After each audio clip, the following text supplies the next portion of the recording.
The following interview is being conducted as part of the Price of Freedom Oral History Series, sponsored by the Madison County Military Heritage Commission. Our goal is to inform the public of the sacrifices made by veterans in our community on battlefields around the world. Each veteran interviewed received a Valor Award for their heroism during combat and is a member of the Military Heritage Hall of Heroes. We wish to thank the Huntsville School System and the ETV Broadcast Center for their help in presenting this Military Heritage program. Hello everyone, I'm Tom Kennemer. We'll be talking today with retired U.S. Army Major John Anderson. Major Anderson served 24 years in the U.S. Army and is the recipient of the Bronze Star Medal with Valor for his heroism during combat in Afghanistan in 2003. He was inducted into the Madison County Military Hall of Heroes in 2020. John, it's a pleasure to have you with us, sir. Thank you for your time. Good morning, Tom. Glad to be here. Yes, sir. First of all, let's talk a little about where you're from. I think you're a Pennsylvania native, is that right? Yes, sir. I was born and raised in a small town in northwest Pennsylvania called St. Mary's, Pennsylvania. We had 7 kids in the family, and my dad was a factory worker. My mom was a nurse, and it was a good childhood. It was rough. Yeah. As moving to Alabama, I realized how cold it is up in Pennsylvania in the winter. So I'm glad to now be a resident of Madison County. Was your dad or any of your brothers or sisters involved in the military? No, actually, my father was too old for the draft, and by the time that the Vietnam War came around, he already had 2 children, and so he was ineligible for the draft. But my mother's 2 brothers were both Vietnam veterans. My one uncle served as a combat engineer for 3 years in the Army, 1 tour in Vietnam. His older brother, my other uncle, was an infantryman serving in MAC-V, and then he actually retired out of the Army with 22 years as a major. So that kind of spurred your interest in the military, right? It did, but my uncle that was in the military, he'd come home, I'd see him once a year, maybe for a couple weeks on leave or vacation. Yeah. But I didn't really know too much about his life until later in life. So where did you undergo your training? And first of all, let me ask you, did you decide, I understand you went in you were enlisted first, is that right? You were Yes, one sir. of those Mustang, as we call it in the military. Yes, sir. I originally went to college for 2 years. Okay. I was a big wrestler. Wrestling was a big part of my life in high school. And I continued to wrestle in college. I went to a small college in Pennsylvania, Division II school, Indiana University of Pennsylvania. And at the end of my first year, they cut their wrestling program. So my interest in college at that time was basically done. I basically went to college to wrestle and pursue my wrestling career. I then started working in a factory, worked in an aluminum products factory. I worked on the Department of Transportation doing road repair. And after 2 years of that, I said, I need to get back to college. And lo and behold, I saw the great commercial through the 80s and early 90s, be all you can be. Right. And the biggest thing that at the bottom of the commercial said, earn $36,000 towards college. So I needed to find out what that was about. And so I went to the Army recruiter, and I said, I'd like to join the Army. I want a job that basically 9 to 5, Monday through Friday, get my weekends off, and my evenings off so I can go to college at night. He kind of laughed at me, but he helped me out. Yeah. And I enlisted as a private, and I went to Fort Sam Houston. Well, I went to basic training at Fort Sill, Oklahoma. Oh, okay. In September of 1987. And then I went to Fort Sam Houston and trained as a dental tech in the Army. And then after completing training in February of 1988, I then went to airborne school, and then I was assigned to Fort Benning, Georgia. And that's after serving a year and a half at Fort Benning, Georgia in a dental clinic. I saw the Ranger Battalion They were right across the street from the dental clinic. And I said, I want to do something more exciting, something more gung-ho. Right. And so I joined U.S. Army Special Forces then. Okay. I was 23 years old, and I went through Special Forces assessment and selection. Basically, that's where they weed you out. Mm-hmm. You have to meet so much criteria just to get to selection, and you have to have at least a GT score of 110. You have to be physically fit. You have to be smart enough to read a compass, smart enough to be taught, and be willing to learn a new trade. Right. And so in summer of 1990, I went to Special Forces selection, and out of 487 candidates, I was one of the 111 that finished the selection course. Right. And then I started Special Forces training, and that was just to get in to the training. It wasn't get in the door, basically. to get into the door to where they Right. found you suitable Right. to start Special Forces training. I initially started as a medic. I got 9 months into the Special Forces medic course, and I failed out. Doing trauma, taking care of bleeding body parts, taking care of crash victims was easy. When it got into pharmacology, disease manifestation, that was a little bit harder. So they offered me a chance to change my career field, and I became a Special Forces weapons sergeant instead. And I started at the Special Forces weapons course in early 1991 at Fort Bragg, and 8 months later I graduated as a Special Forces weapons sergeant, earned my Green Beret and my Special Forces tab, and was assigned to ODA 356, which was in Bravo Company, 2nd Battalion, 3rd Special Forces Group at Fort Bragg. And I finished out my last 3 years as a Special Forces weapons sergeant, serving in 3rd Special Forces Group. Now, when did you become an officer? I got back from a deployment in the summer of 1993. I was getting ready for either to re-enlist or going out into the civilian world as take my military career and go find a civilian job. Right. And I went to a job fair, and there was a ROTC recruiter there, and there was a program called Green to Gold, and that's where where enlisted soldiers can apply for an ROTC scholarship. If they get an ROTC scholarship, then they're allowed to ETS or get out of the Army and pursue your college degree, and the Army pays for it with a ROTC scholarship. Right. And I was qualified enough that I was one of the 2,000 candidates that were selected that year.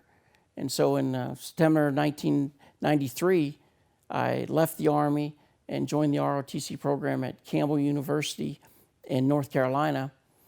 And I only had to finish my junior and senior year.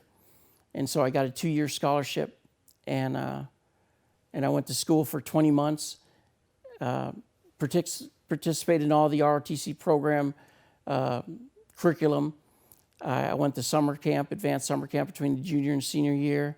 And in May of 1995, I was commissioned as a regular Army second lieutenant in the infantry. And that's when I started my commissioned officer career. What was the big difference, John, in that, going from enlisted to officer? How does that change play out? Well, the biggest thing was I knew how the Army worked. Right. I knew that You already had experience. I had experience, Yeah. and getting out in Special Forces, I got promoted to sergeant and staff sergeant, which is mid-grade non-commissioned officer. And so I was used to leading men. I was used to the leadership, taking care of men, dealing with the daily paperwork. The routine, basically. The routine. I knew what was what, Right. basically. And so it's funny, but when I got commissioned and I showed up my officer basic course at Fort Benning in September of 1995, my whole class was basically West Pointers. Oh. And the company first sergeant said, Anderson, I'm going to make you my company student first sergeant. You're responsible to make sure everybody shows up for formation and at the proper place and the proper time. Well, West Pointers are a bunch of great guys, but they had just done 4 years at the military academy. They were ready to go drinking at night, partying, you know, sow some wild oats. Yeah. And to get them to do anything in a timely manner, when I'm just a student, I'm the same rank as they are, and was like herding cats. But they were a bunch of good guys, and we all completed training, and Quite a challenge, wasn't it? it really was. Yeah. Where was your first duty station after you received your commission? My first duty station was Fort Campbell, Kentucky. Okay. I was a platoon leader in Delta Company, 1st Battalion, 327th Infantry. They've got a long history of, they were the battered bastards of Bastogne. Right. They were, in World War II, the regiment was formed as a glider infantry regiment. But then throughout the 50s, 60s, and 70s, there were airborne paratroopers. Mm-hmm. And then the 101st was known as an air assault unit. Mm-hmm. We used helicopters to deploy around the battlefield. Right. And so I was a platoon leader in Delta Company, and it was a good experience. When did you first go to Afghanistan or Iraq, you know, the Middle East area? Well, my first tour in the Middle East was actually when I was still in the infantry, and it was before 9/11. I see. I did a peacekeeping tour in the Sinai Peninsula in 1997. Mm-hmm. And the biggest thing about that was the Sinai Peninsula was a buffer zone between Egypt and Israel. Right. And so we have peacekeepers that rotate every 6 months through the region, and we have checkpoints, and we basically keep Israel from encroaching on Egypt and Egypt from encroaching on Israel, and the Sinai Peninsula is the buffer zone. But it still belongs to Egypt, but they're not allowed to have a military presence. Basically, United Nations effort, right? Was it not? I'm not sure if it falls under the United Nations, but it is a peacekeeping accord from 1976 under Jimmy Carter. Right. And we've had a presence there ever since. I see. But that was my first tour, and that was my first real introduction to the Muslim culture, mm-hmm. and traveling around Egypt and Sinai and going to Jordan, going to Israel. I learned a lot of aspects of the culture that proved and served me well later on. Mm-hmm. So that was my first tour in the Middle East. And then after 9/11, I had just finished the officer qualification course. What happened was I was a second lieutenant, went to infantry officer basic course, went to Ranger School, and then I showed up my unit at Fort Campbell, and Delta Company took over a platoon. Mm-hmm. I served there for 3 years, and then when I was a senior first lieutenant, I was given a company command. And a company command was a long-range reconnaissance company, echo company of the 327th, and I worked directly for the brigade commander. I formed from scratch a training company, and I modeled it after the LURS companies from the Vietnam era, and the 1st Brigade Reconnaissance Company from the 101st that was deployed as a brigade to Vietnam in 65, 66. Mm-hmm. And so we took the lineage from there, but we were training, getting ready to deploy if needed to Bosnia, Herzegovina area, in case they needed a brigade of infantry, and then my men would be the eyes and ears of the brigade. Mm-hmm. After that, in late 1999, I applied to go back to Special Forces. I had served, like I said, I had served as a Special Forces weapons sergeant. Now I wanted to go back and serve as an officer. So in mid 2000, in July of 2000, I started the qualification course again as a captain. And then I had just graduated from the Q course in February of 2002, couple, 6 months after 9/11, and I immediately went to Afghanistan in March of 2002. My first duty was as the executive officer of a Special Forces company. Special Forces companies are a little bit different than the regular Army. You have a major that commands the company, and they're called Operational Detachment Bravo. And they're commanded by a major. His second in command is a captain, which is the executive officer, Right. and that was myself. And then we have 6 Operational Detachment Alphas, each commanded by a captain, that have 12 men on each detachment. Right. And so I was able to secure that job as soon as I hit the ground in Afghanistan. My first operation was 5 days after I hit the ground. We were going to do this long-range reconnaissance with 3 ODAs and the company command element. Now, ODAs, that's what? ODAs are Operational Detachment Alphas, and they're the backbone of the Special Forces organization. They're 12-man teams commanded by a captain. Second command is a warrant officer, and then they have a team sergeant, and then they have an intelligence sergeant, and then they have 2 specialists in each of the Special Forces career. Right. You have an 18 Bravo, which is a Special Forces weapons and tactics man. You have 2 18 Charlies, which are engineering and demolition. 2 18 Deltas, which are your Special Forces medics, Right. and 2 18 Echoes, which are the communications guys.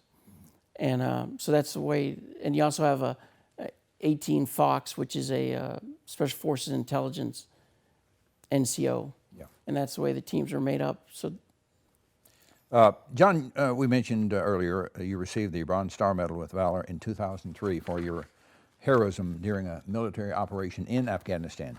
Tell us about that action. well,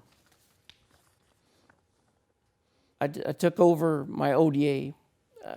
I was, like I said, in 2002 to begin with, I was an executive officer. Right. I was in that position for 3 months until I was moved down and I took over ODA 361.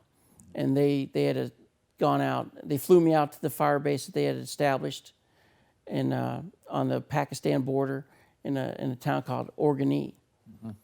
And I replaced the captain and took over command of the team, and he went back and he got promoted and moved on, and I was his replacement. Right. In 2002, we had encountered and had a few firefights. A lot of them were one-sided. We'd get ambushed, we'd return fire, and we'd neutralize the threat, and we'd continue with our mission. I got back to the States early December 2002. I had a 4-month break, and then I went back in 2003. 2003 was a whole different scenario. Within the 4 or 5 months that I'd left country, IEDs were introduced to the battlefield. Electronic IEDs were introduced to the battlefield. A lot of infiltration of Al-Qaeda and Taliban fighters were coming across the border from Pakistan.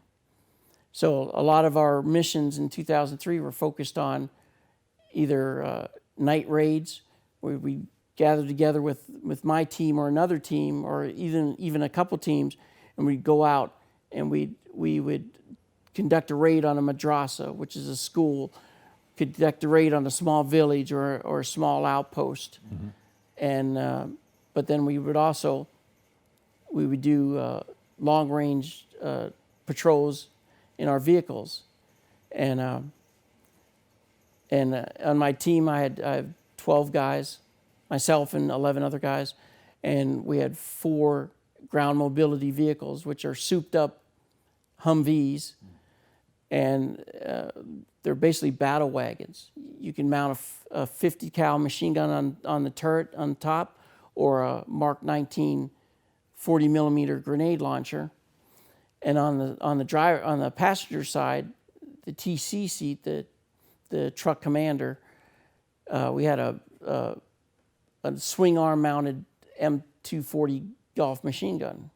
I had 4 of those in my team, and we'd go out and do long range patrols. We'd also do long range reconnaissance, and we'd basically try to hunt for pockets of Taliban. Mm-hmm. Well, on July 19th, 2003, I only had half my team. 7 of my guys were back at the fire base sick. We had bad stomach virus that came through the area, mm-hmm. and they were too ill to go on a mission. So the battalion commander told me, "John, your mission has changed. I don't want your team to go to your blocking position." There was a big operation called Eagle Claw, where it involved the whole Special Forces battalion of 2nd Battalion, 3rd Special Forces Group. And our job was to go to key crossing points on the Pakistan-Afghanistan border and set up overwatch of these sites. Basically, they were old routes that have been used for 2,000-3,000 years. It was the old spice routes that came through India, through what is now Afghanistan, to the Mediterranean. Mm-hmm. And so they go, and so they've been used, these foot trails and small roads have been used by the peoples for thousands of years. Mm-hmm. Well, we knew that the Taliban and Al-Qaeda operatives were infiltrating using these routes. And so our job was to have 10 Special Forces teams at key locations doing overwatch, observing for activity, and if needed, interdict these caravans or these patrols right. of guys that were infiltrating Afghanistan. Well, we were assigned one of those overwatch positions, but our mission changed, where instead of having 4 vehicles and a whole team, I now had 2 vehicles and me and 4 Special Forces guys. And the colonel said, "I want you to drive around and visit these remote villages and see what you stir up." I hate to say it this way, but basically he wanted us to go as bait and see if anybody would shoot at us, yeah. and then we'd call in for reinforcements. Support, yeah. and quick reaction force, and so we did that for 2 days, and actually to have a driver in one of the vehicles so that I could have a Special Forces guy, a Green Beret, shooting one of the guns. I actually pulled a mechanic from the motor pool and said, "Would you like to come along with us and be the driver?" Yeah. Well, it worked out. Because he volunteered. He volunteered. He had gone with the year before. I knew him when we did the long range patrols. Right.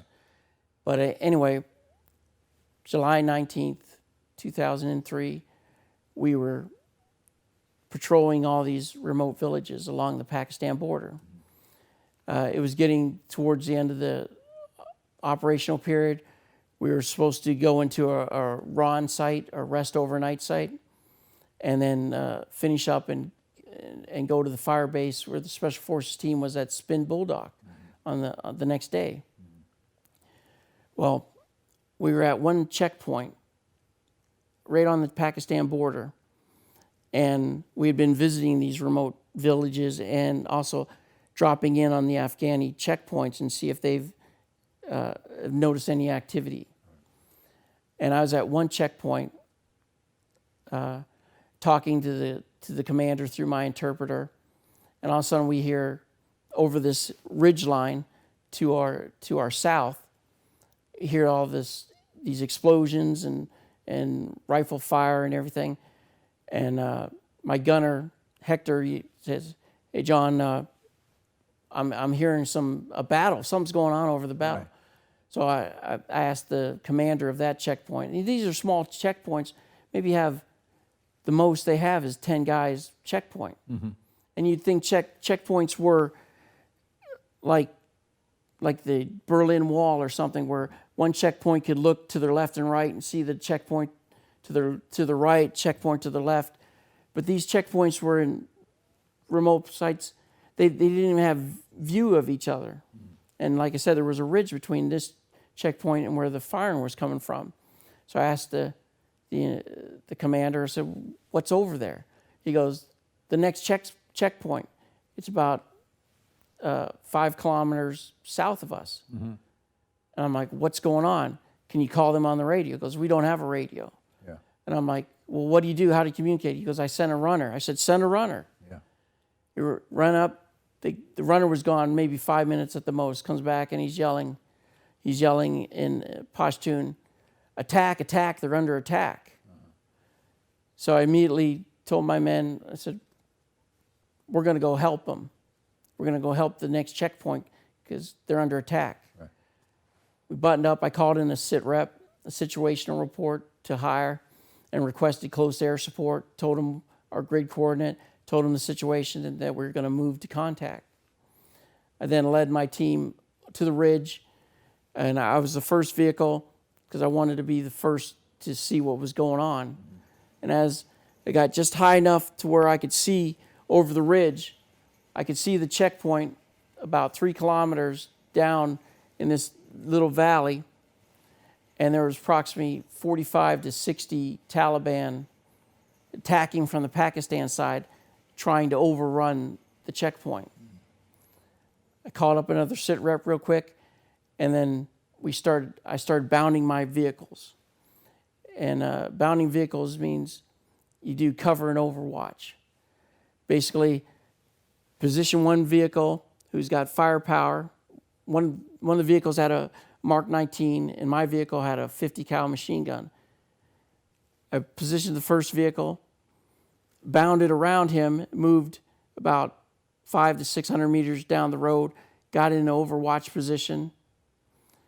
Then we covered him so that he could bound for us, and we were leapfrogging the vehicles down to get closer to the checkpoint. And we didn't fire.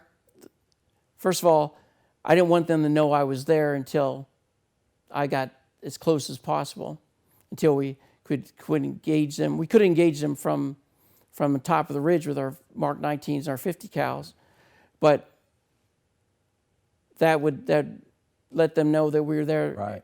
But my main goal was to get as close to the checkpoint as I can before I started to engage the enemy, and then bring the most massive firepower that I could on the enemy that was trying to attack the checkpoint.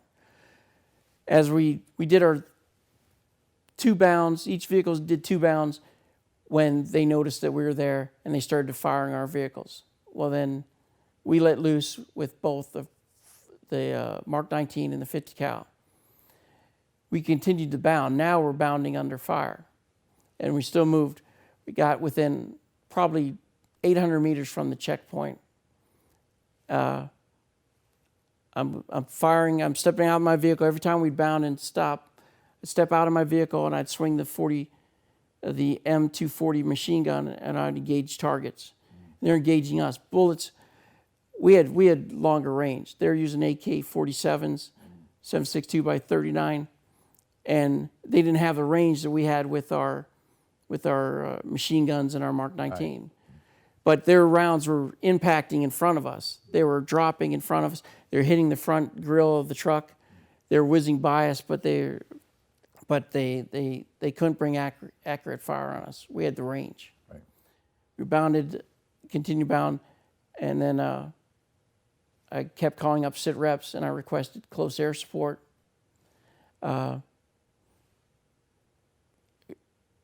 I I have 2 vehicles, 6 Americans and 4 Afghanis, and the checkpoint had 7 Afghanis against a force of, like I said, 45 to 60 Taliban. They continued the attack on the checkpoint. They continued to press us. They started going in and out of these little depressions in the ground and little stream beds and moving towards us also. Well,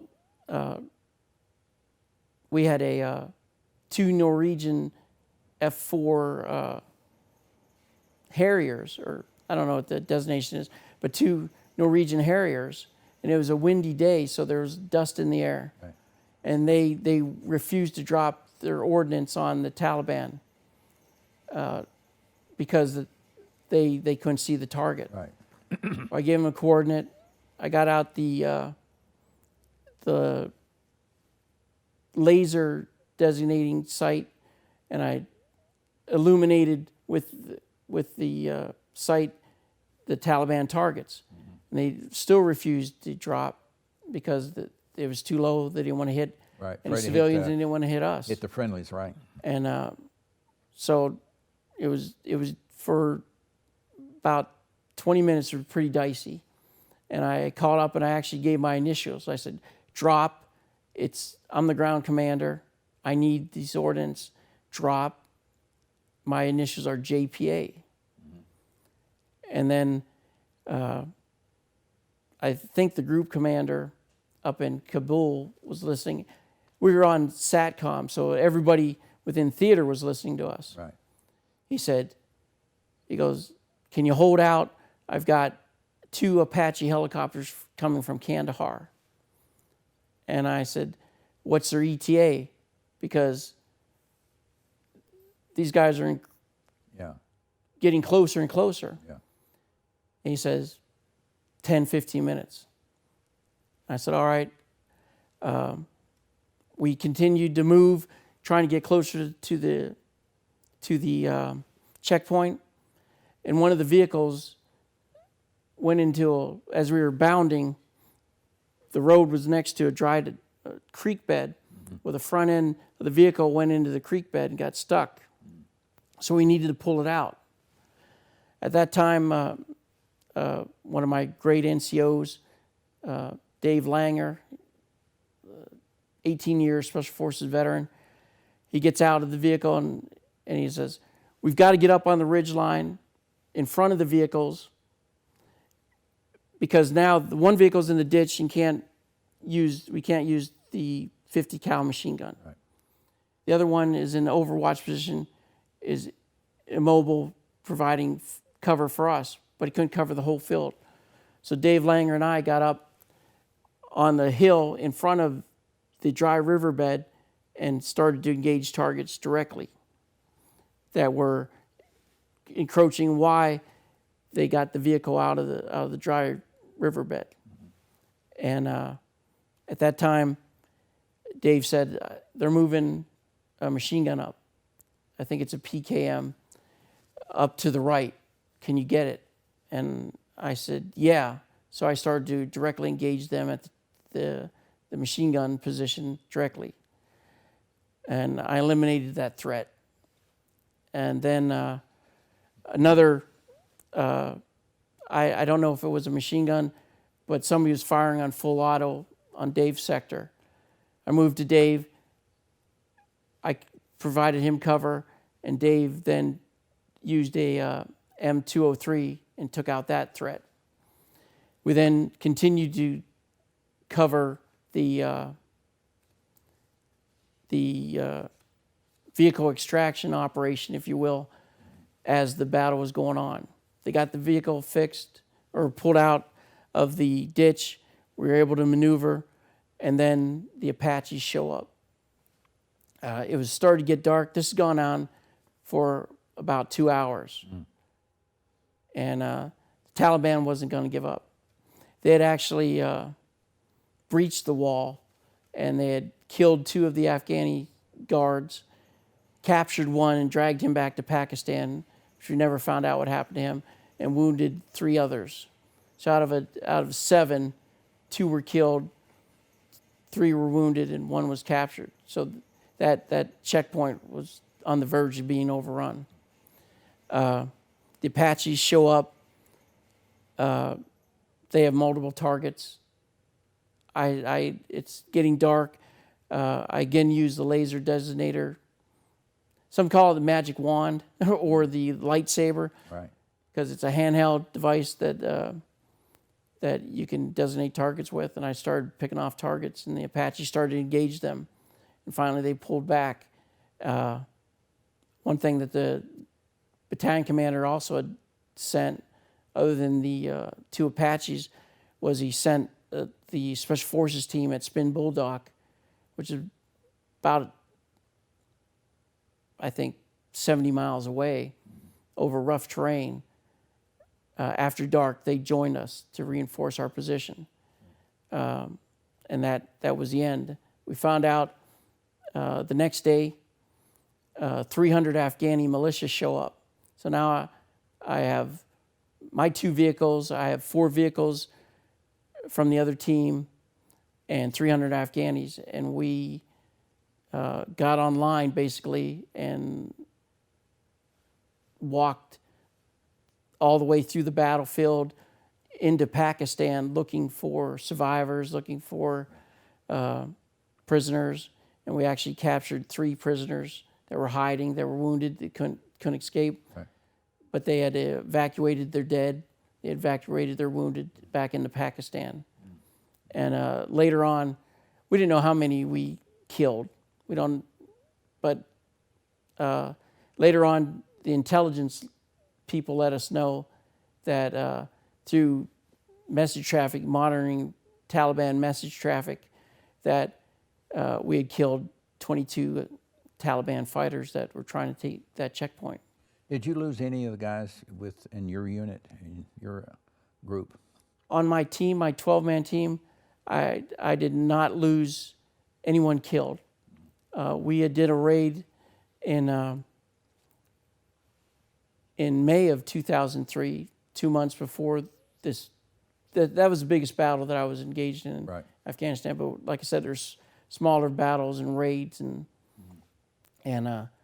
we had done a raid on Chopin, and we were in a blocking position. Half my team, me and 5 guys, were to the south, and half my team, commanded by my team sergeant, was to the north of the village, and we were supposed to provide security for the raiding team, the assault team that was going to hit the madrasa in the middle of the village. Got positioned prior, and the raid was kicked off.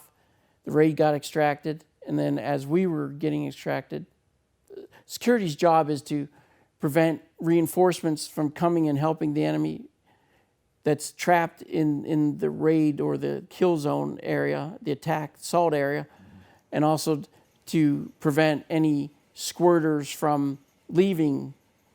Like, oh, we're under attack, I'm going to leave the village. Right. Our job is to stop any reinforcements coming in and any squirters from leaving the village. Well, after the raid was conducted and the assault element was evacuated, we were to be evacuated.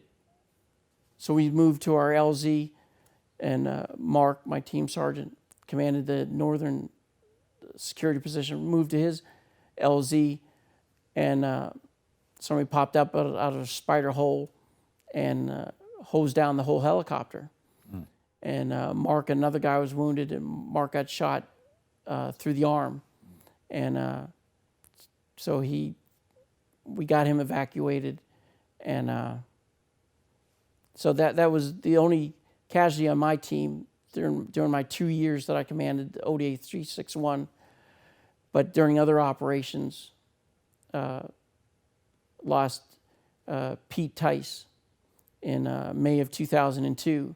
We're coming back from that long-range reconnaissance where the 2 Special Forces team and the company command element that I was telling you about, my first operation. We were to be evacuated by C-130s at a remote airfield. Mm-hmm. Well, the airplane was obviously overloaded, and it couldn't get off the ground, and it skipped across the ground and exploded in a ball of flame, and Pete and 2 Air Force personnel were killed in May of 2002. Other teams were getting ambushed within the company and the battalion, sustaining casualties, get killed. Another operation, 2003, again up in the Doche Pan area. A good friend of mine, Mitch Lane, we were in a blocking position, and he was in an assault position, and they couldn't land the helicopters. When you do it in a raid, it's always better to land a helicopter because the men can disembark very quickly. Right. So you get boots on the ground very quickly. But sometimes the terrain or buildings are in the way, and you have to fast rope. That's where they drop the big, thick line, and you slide down like a fire pole. Right. Well, they were putting Mitch's assault element on the objective, and they couldn't land the helicopter, so they fast roped out, and he missed the fast rope grabbing, and he fell 35 feet and was killed. Go ahead. Another guy, a couple years later, guy that was on my team that later became a warrant officer was Mike Duskin. He was killed, ambushed in Afghanistan. A lot of guys, a lot of guys I knew through training, a lot of guys I knew that I served with, guys that continue to serve after I'd left Special Forces, and yeah, a lot part of the conflict or the war that you have to deal with. Yeah. But you think you're going to grow old with these guys. Yeah. You know, like you're going to be in the old folks' home or the veterans' home, telling war stories, or Don't always turn out that way. Doesn't always turn out that way. John, when I receive feedback regarding our interviews, students, young people in general, I always ask about what it's like to serve in combat, a war zone, and how do you adjust to that? Now, you've alluded to it somewhat. How would you continue your answer, I guess, basically? You were talking about how you deal with this sort of thing. I dealt with it when I went to war. The first time I went to war, I was 34 years old. I'd already served 11, 12 years in the Army.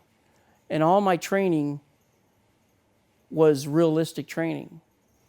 Like I had prepared to war. You don't know when the next war is going to start. Right. You don't know whether it's going to be terrorists running planes into buildings in New York City, or whether you're going to get called to fight drug dealers in the Caribbean, or whether some other hotspot's going to come up. So the most realistic training that you can have and mimic combat as much as you have without actually killing anybody prepares you for combat. And in Special Forces and my time in the infantry, that's what we did. We did live fire exercises where we used real ammunition on a range. We did actual patrolling where we had at Op 4 acting the part as the enemy. Mm-hmm. We didn't shoot live bullets at them, and of course, a lot of time on the ranges, a lot of preparing, a lot of field problems, and so the way you prepare for combat, whenever it happens, is realistic training. And I think that the realistic training I had, and being in similar situations throughout my military career that led up to that time, prepared me. I understand that some units don't train as realistic as others. I understand that a young soldier, whether he's a young officer right out of college or whether he's a young private right out of basic training, they don't have the experience, they don't have the training to cope or deal with it. But for me, the 14 years prior to actually going to war, I had spent preparing for war, and I was very well prepared and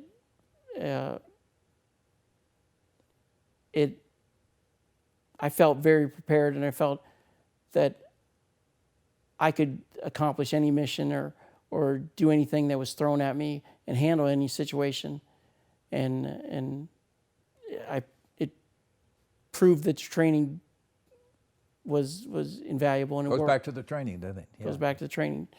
John, is it okay to be afraid and scared during combat, while you're in a war zone facing the enemy? Yes, I was afraid a lot. I mean, we were up at 7,000 foot peaks, climbing on ridge lines where you drop off one side, it's a 100-foot drop, or you drop off the other side, it's a 300-foot drop. And you're walking on this narrow trail. Afraid, yes. Somebody's shooting at you.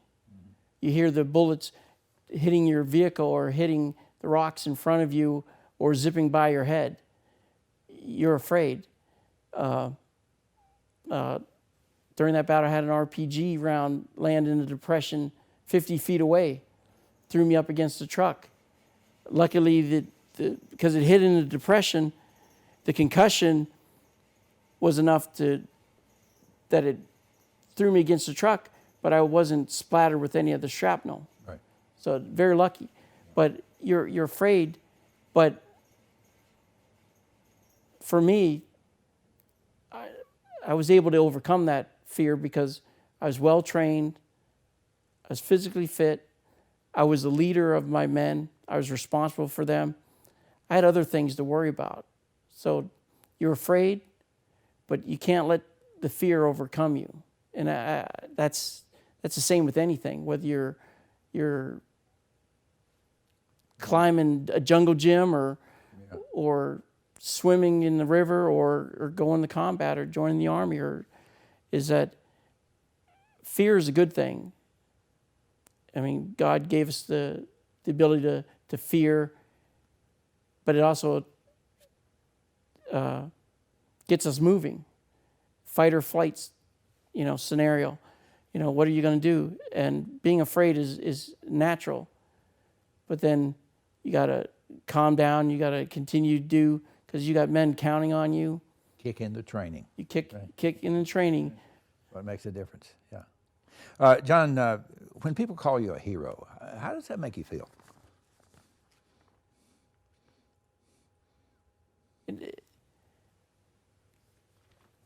I don't consider myself a hero. I consider myself a guy just doing his job. My job was there to prosecute the war on the Taliban and Al-Qaeda. And I was doing what I was trained. I was doing what I wanted to do. I was a Special Forces soldier, and I wanted to do it. And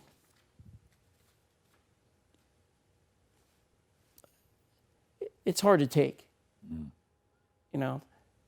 I think of the heroes of my grandfather generation who freed the world during World War II. He was a medic in North Africa, got wounded in Sicily. Think of my uncles that fought an unpopular war in Vietnam. And I think of heroes like the guys that are on the street or doing boots on the ground every single day. I don't think of myself. Do you often wonder, would you do it all over again? Absolutely. Yeah. I'd even do more. I tell you, the Army, I was a young 20-something-year-old kid finding his way in life, didn't know what I wanted to do. And not only did I find a career that I loved doing, but it gave purpose of a higher calling, serve the nation, selfless service, protecting our way of life, protecting our families at home. Yeah, I would definitely do it all again. John, you stay in contact with a lot of the people you served with in the military, 24 years that you served? Yeah. See a lot of them have reunions possibly? We don't have a reunion that often, but I'm on Instagram through Social media? those social media. You stay in contact. Right. The 3rd Special Forces Group had a reunion a couple years ago. I was unable to meet it, but I'm looking forward to the next one, the rendezvous. And yeah, I stay in contact. Good, good. Tell us about your family. I understand you have a son now serving in the Army. Is that right? Yes, I have 3 sons. Okay. The oldest one is 26 and lives out in Seattle, and he works for the city of Seattle. And my middle son is an Alabama graduate, and he is a first lieutenant in the Army stationed on the island of Guam in the middle of the Pacific, and he is a air defense artillery officer. Okay. He's been in Guam for just about over a year now. Yeah. And I was actually able to see him come home for Christmas. He surprised me. He said, "Hey, can you pick me up from the airport? I'm coming in 2 days." I'm like, Right. "What?" And then I have another son, my youngest son, who is a junior at the University of North Alabama here in Florence, Alabama. Right, right. Yeah, good. So, What kind of work are you doing now? And how did you wind up in the Huntsville area? well, I'm a program integrator / program analyst. Okay. I'm a contractor that works in an Army program here at the Arsenal. Okay.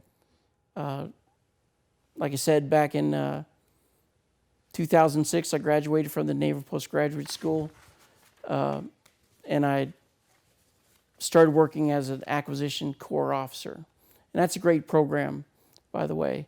They take people from all branches of the Army. You can be an artilleryman, you can be a special forces officer, you could be a logistics officer, intelligence officer, and they'll take you later in your career when you're a senior captain or a junior major, and they will teach you program management. And for me, like I said, I was lucky enough to get a master's degree in program systems management. Well, then I started working. I was still a special forces officer, but I was a branch detailed or controlling branch was acquisition branch. And so I started doing acquisition assignments my last 6 years in the Army.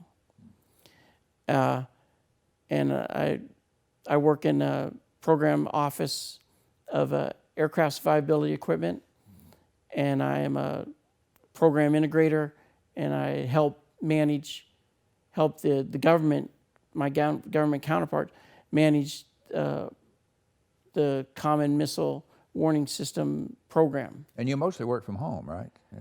During this pandemic, Right. I'm working from home, but usually I work in an office.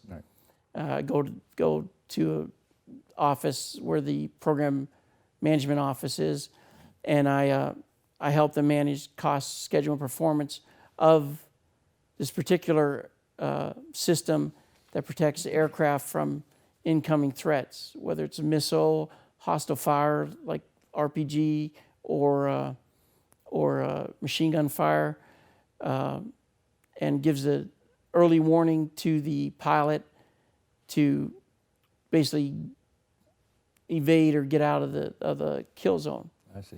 And how it started is when I was in the Army, my last 6 years, I worked for the Defense Contracting Management Agency, and I was a system integrator for a Stryker program. And so we did vehicles and armored vehicles. Then I ran a contracting team, a contingency contracting team that managed contracts. Then my last job in the Army, I was the APM for the MRAP program, which is armored vehicles also. But I was the program manager product manager for the SOCOM MATV, which are the up-armored vehicles that Navy SEALs, U.S. Army Special Forces, Green Berets, and Rangers use for patrol, but give them IED and mine resistance capabilities so they don't get blown up going to their objectives. In February of 2013, I retired from the Army, and I was going to try to get a civilian job as a program manager, but then sequestration hit. If everybody's familiar with that, it's when basically they put a cap on hiring. Right. Yeah. So going from the military to a government job would have been nice. Yeah. But it didn't work out. But one thing with sequestration, where they couldn't hire a lot of government personnel, they were filling those slots. The slots still needed to be filled in these program offices all over the country. They were hiring contractors, so I became a contractor. One of the jobs I got offered was here in Huntsville, and it was the best job. It was getting me out of the north. Like I said, I was at the Detroit Arsenal up in Tired Warren, of all Michigan. That snow, right? Yeah, the day they called and they offered me the job, it was 9 degrees, and I think there was 10 inches of snow on the ground. And I think I asked them, what's the temperature in Huntsville right now? And heard somebody in the background pecking on a computer. He goes, oh, it's 61 and overcast. I said, I'll take the job. Didn't take long to make that decision, Yeah. did it? So I moved to Huntsville in March of 2013. What did it mean to you personally to be inducted into the Hall of Heroes, recognized for your heroism in the military? What did that mean to you?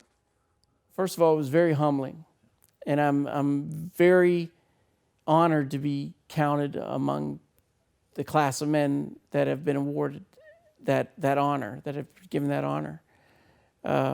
Again, I don't consider myself a hero, but to be counted among them is an honor to me. I've spoken a lot today, but I don't like to beat my own horn, and it's kind of keep that stuff quiet. Right. But I feel very honored, and it means a lot to me to be considered with those men that have gone before me. We've got Medal of Honor winners in the Hall of Heroes. We've got Silver Star winners, Distinguished Service Cross winners, Air Medal winners, and other Bronze Star of Valor awardees. So I feel very honored to be counted amongst them. Well, John, I assure you, you deserve to be in the Hall of Heroes. I can assure you of that. And I want to thank you for participating in our oral history interview series and allowing us to preserve your military experience for the people of this community. And thank you, sir, for your service to our country. We appreciate it. Now, if you'd like more information regarding this interview or any interview in our Military Heritage Series, please visit the Madison County Military Heritage Commission website at mcmhc.us. Appreciate you being with us today. Thank you.